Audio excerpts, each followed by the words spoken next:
The Poppy Story. The First World War, or the Great War, started in 1914.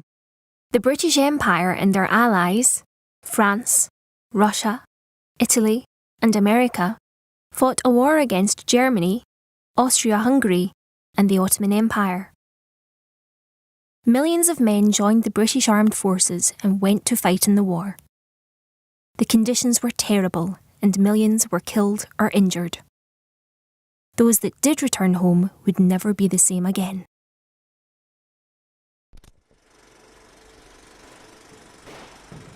One of the largest battles of the war took place around the town of Ypres in the Flanders region of Belgium. While serving in Flanders, a young Canadian soldier called John McCrae noticed how bright red poppies grew wild amid the war-torn landscape. Despite the devastation that surrounded him, he was inspired by the poppies that grew there to write the poem In Flanders Fields. His poem became very popular, and the bright red poppy would soon be adopted as a symbol to remember all those who had fought in the war.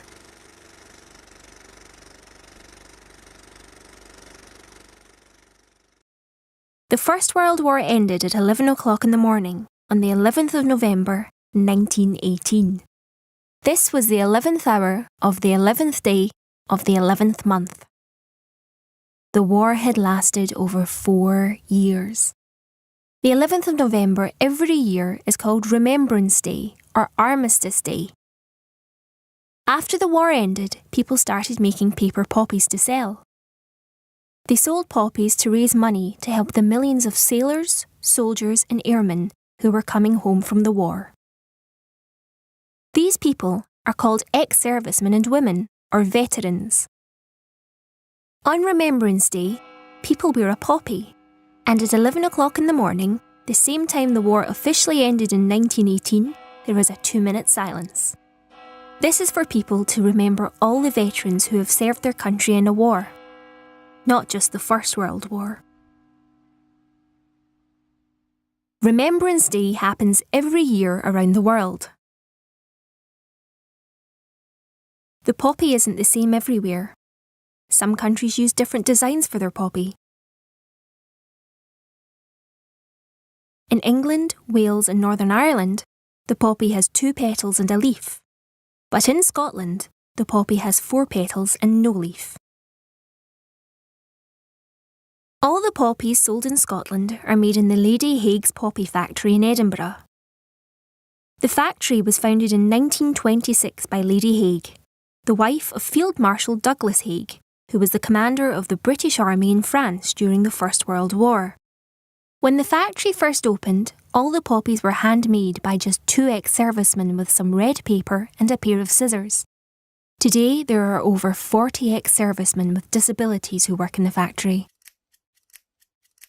These men make 5 million poppies every year for the Scottish Poppy Appeal. They also make more than 10,000 wreaths and tens of thousands of wooden remembrance symbols.